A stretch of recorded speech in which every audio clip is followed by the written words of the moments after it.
Hey there, and welcome back to PCOS Unfiltered, where we ditch the fads and get real about healing with PCOS. I'm your host, Lindsay, and today's episode is extra special because I'm joined by Dr. Anya Szigeti, a chiropractic internist specializing in functional medicine and nutrition. We're diving into the role of gut health on hormones and PCOS. You're going to walk away with real-world insights, a few laughs, and lots of empowerment. So let's jump in.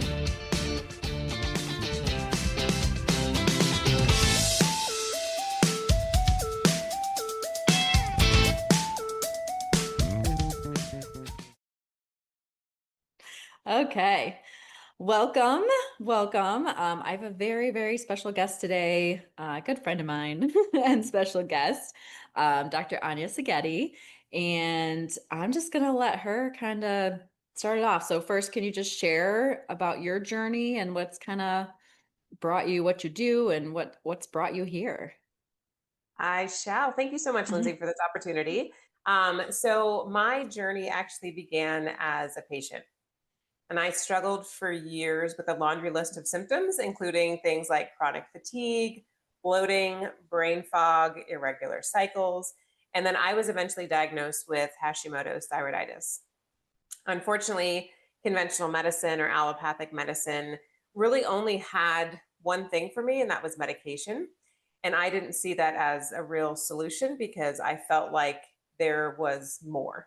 And so that search, that journey led me to holistic functional medicine. And through looking at the specific imbalances within my own health, my diet, my lifestyle, preparing my gut, balancing out my hormones, I was able to reclaim my energy and I was able to reverse many of my symptoms. And that journey transformed my health and my life so much. And I felt called to help others to do the same. So I actually quit my very high stress job in corporate America and went back to school, became a doctor. And now I help to guide other women who are going through their own health journeys. That's amazing. And then through some connections a long, long time ago. No, it's crazy. It's been a little while, but yeah, we met and then it was very serendipitous, I think, when we met because I was struggling with a lot of those kind of similar things myself. And yeah, and then it's just gone on since then.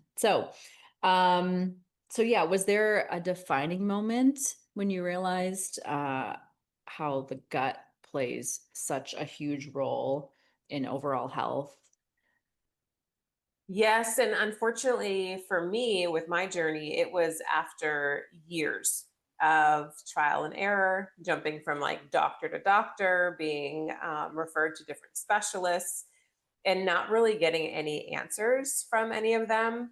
That I was connected with my holistic functional doctor, and he ordered a comprehensive diagnostic stool analysis which revealed a lot of amazing information. It's actually one of my favorite tests that I order for my patients now. I get very up close and personal with, with your stool. Very true. But I was able to see that I had like pretty significant imbalances called dysbiosis within my own gut and some overgrowth and also some permeability within my gut, which now that I know what I know, those can all lead to a whole host of issues and were triggering a lot of my symptoms. And then when I started on the treatments and the recommendations, and my thyroid antibodies started dropping, and my energy started soaring, and my cycles regulated, I was like, oh my gosh, like this is kind of the key here. And so, when we look at the whole body and holistic functional medicine, we look at the gut as a very big piece of the puzzle. Um, there's lots of quotes from back in the day that all disease begins in the gut, but I believe that all health begins in the gut because once we are able to bring the gut into balance, that's where the majority of our immune system is. We're consuming food multiple times a day, so all these pieces of the puzzle have to go through the gut, and once that is balanced, like other things just kind of fall into place, like a beautiful domino effect of holistic functional medicine. Yeah, for sure. So what's one thing that you wish more women knew about their guts, even if they're not experiencing any obvious digestive symptoms? What would you say? I would say one of the biggest things is that just because you don't have an overt symptom doesn't mean you don't have an imbalance. So a lot of times we look at or think of, the commercials where you have like gas, bloating, diarrhea, acid reflux. So those you're like, oh, that's definitely something going on with my gut. But what about anxiety, brain fog, joint pain, fatigue, skin problems, thyroid imbalance, hormone imbalances? Those can all stem from an imbalanced gut. So it's a very important piece of the puzzle that affects, our mental health, our cognitive function, our immune system, literally everything.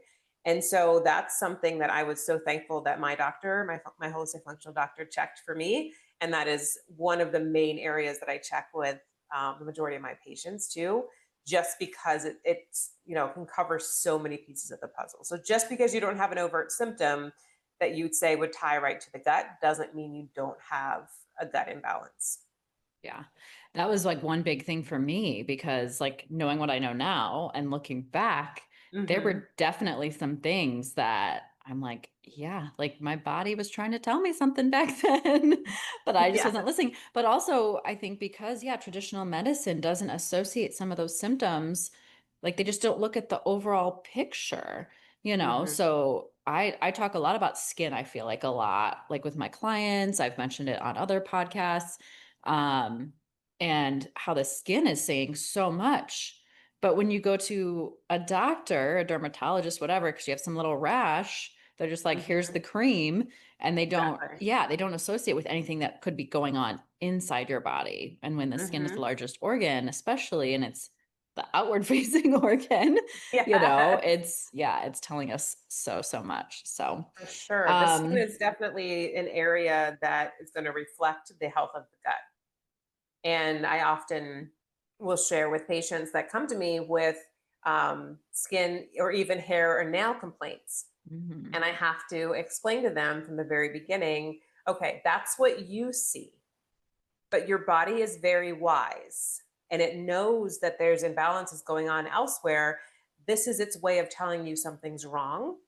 We're going to work together. We're going to bring things back into balance. But I kind of hate to tell them, but the hair, skin, and nails are often the last on the priority list because your body's going to heal, your kidneys and your brain and your Always, heart and yeah. your gut. All of those are going to get priority over your hair, skin, and nails. But the hair, skin, Yeah. and nails are what we see. Yeah, So we're like, exactly. can we start there and just fix that? Yeah. I'll work on the rest of the stuff. No, that's not how the body works. The No. body is very wise and it's going to go in the hierarchy of survival for you. What's vital? Yeah. Yes. Exactly. Yeah, it's very true for sure. So how does the gut play a role with hormones? How can it directly affect hormones? And this could be for women in general or, specifically for women with PCOS. Yeah, so the gut plays a huge role. And one of the main functions of the gut with hormones is metabolization of estrogens. And we have three main estrogens. I'm sure that you educate on all of those. And so it helps to get those excess estrogens out of the body. And so, when we have estrogen, obviously, women, we need estrogen for sure. We want to have enough to be able to make estrogens, enough of the precursors. We want to have the proper amounts and the proper time of our cycle to have it. And then we want to be able to properly metabolize it and properly detoxify it. And so the gut plays a huge role with that because otherwise, we have excess estrogen hanging around, and that can cause estrogen dominance and other hormone imbalances, which we don't want. The gut also plays a role with blood sugar control and inflammation. And so when our gut's imbalanced, it's going to worsen our ability to, um, manage our estrogen. Our insulin. This makes us more insulin resistant. It can trigger chronic inflammation throughout the entire body, which is the foundation of literally everything that we don't want, including PCOS and Hashimoto's thyroiditis, unfortunately. And of course, impairs our body's ability to properly detoxify, especially our estrogens. Yeah. Yeah. So can an unhealthy gut worsen symptoms well, I guess we kind of answered that, but Yeah, yeah, but yeah. it definitely Um, can. I mean, and then when the gut lining is damaged as well, taking it kind of one step further, That can increase cortisol, that can raise blood sugar, trigger the systemic inflammation, and actually can impair ovulation. And Okay. so when we look at someone with PCOS, they were already in this very delicate hormone balance. And so having an unhealthy gut is going to just really push us, or, push that person really far out of balance, unfortunately. Is that kind of leaky gut? Is that what you would call that at that Yeah, point? yep. So there's definitely different stages of it. And I do have some awesome testing that I use to see where we are with the stages of leaky gut. And so, just to touch on that really quickly, just in case someone hasn't heard of leaky gut before, but our gut lining, and I'm going to use my hands because it's easier to see it. So, our gut lining is supposed to have little gaps in it. So, it's supposed to be semi permeable to allow certain size particles to pass through, but we don't want big particles to pass through because it's basically, if you think about it, it's a tube from the beginning to the end, going all the way through. And so we want to make sure that the really small particles can get out into systemic circulation, but the bigger particles are staying in so that the body can properly break them down and absorb them. But what happens is through stress and over the counter medications or prescription meds, even birth control, alcohol use, all these different things, traumas in our life can break that lining down. And then we have big gaps in the gut lining. And then larger particles can pass through into systemic circulation and cause, at just a baseline, is going to cause systemic inflammation throughout the body. But it can also trigger things, unfortunately, like Hashimoto's thyroiditis. So one of the tests that I use pretty commonly now looks at different proteins. Are we breaking down the lining? Are we breaking down the structure, like structural breakdown of the gut? So I can see how advanced the damage is with leaky gut. Okay. Yeah, that's great. I just felt like we were kind of like leading into that a little bit. So I wanted you to just touch on that because it's also kind of something that I feel like kind of gets tossed around a little bit. Maybe a doctor's mentioned it, maybe they haven't, or they might have described it, but you didn't kind of know what it was. So I felt like, yeah, that Mhm. was good that we need to kind of talk about that. Another term that's tied with that is increased intestinal permeability. So if someone hears that term, that's leaky gut. Leaky gut is kind of the shorter term for it, but increased intestinal permeability is the more clinical term Okay. for it as well. Awesome. Uh, so yeah, why this is a good one. I like this one. Why do you think so many women don't connect the dots between how they treated their bodies in the past and their current symptoms? This has been a little bit of a wake-up call recently, I think, for me, getting some labs and like being reminded that things I probably did, in my 20s and 30s could now kind of be really, coming out.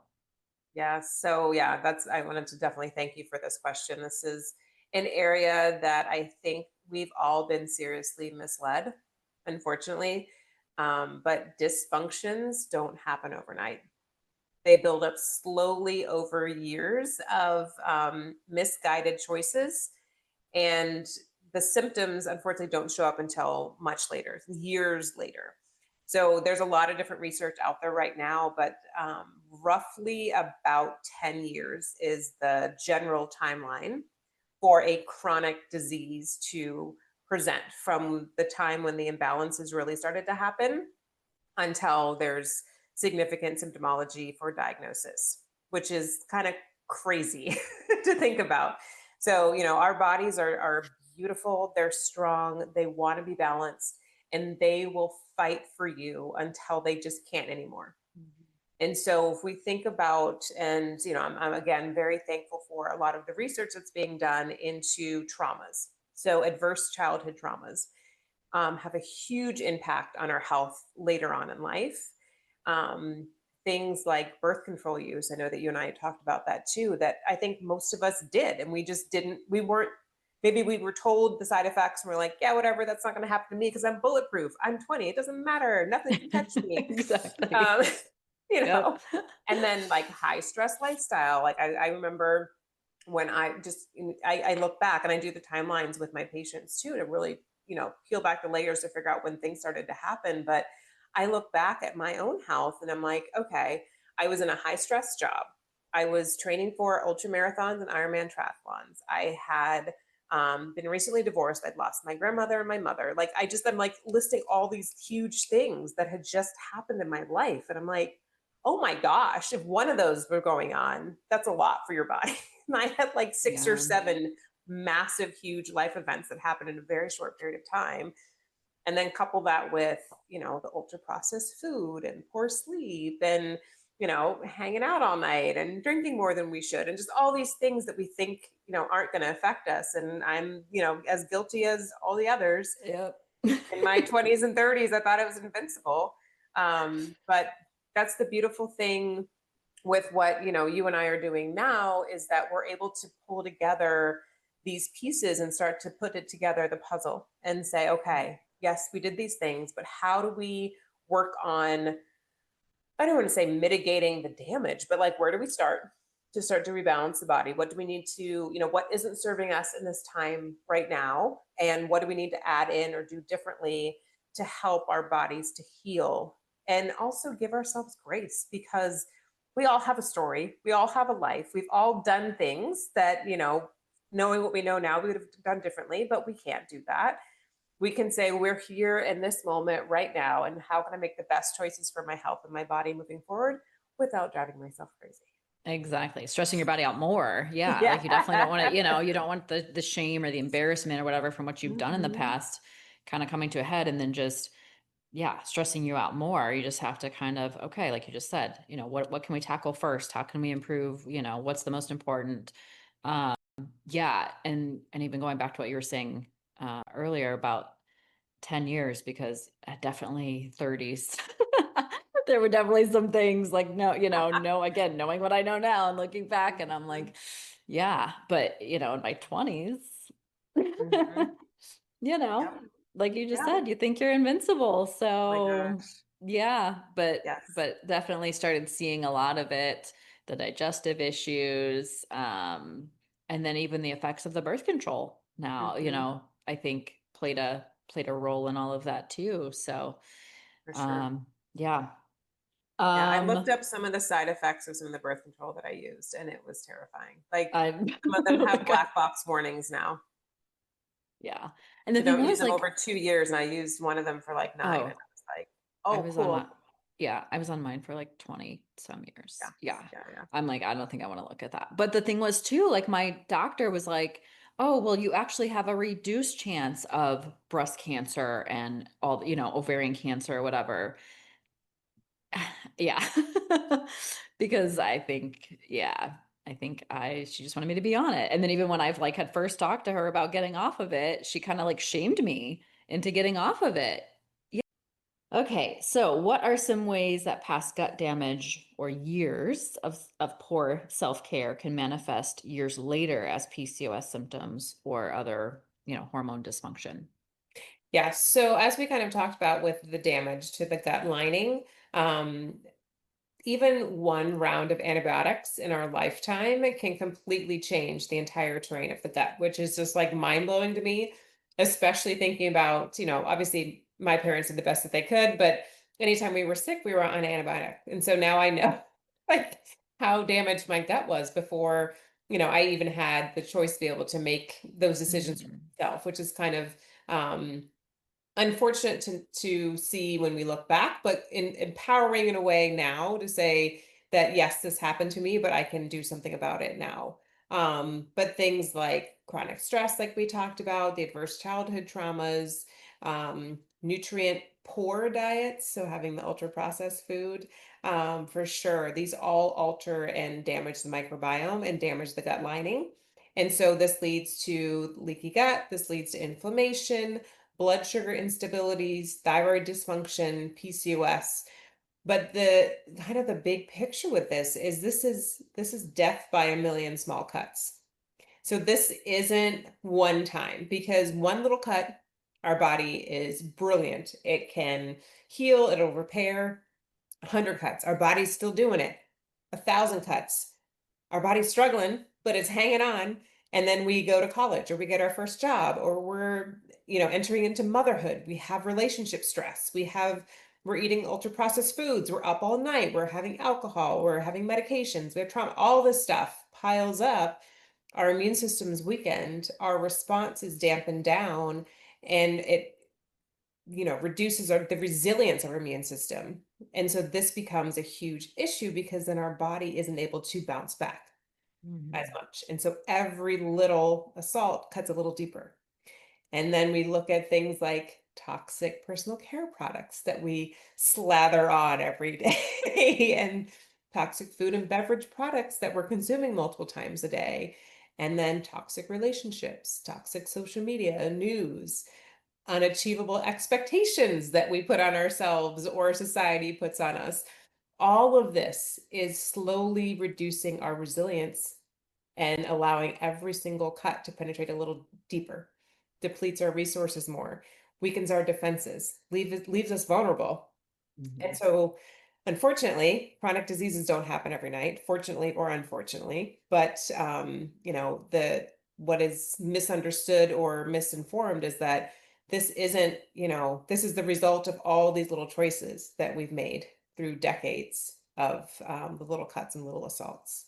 Yeah. And sometimes it just takes that one thing to just tip it right over the edge. Straw that broke the camel's back, like Yeah. literally, Yep. which is Yeah. crazy because you're like, oh, Yeah. that's one thing that caused it, and you're like, Yeah.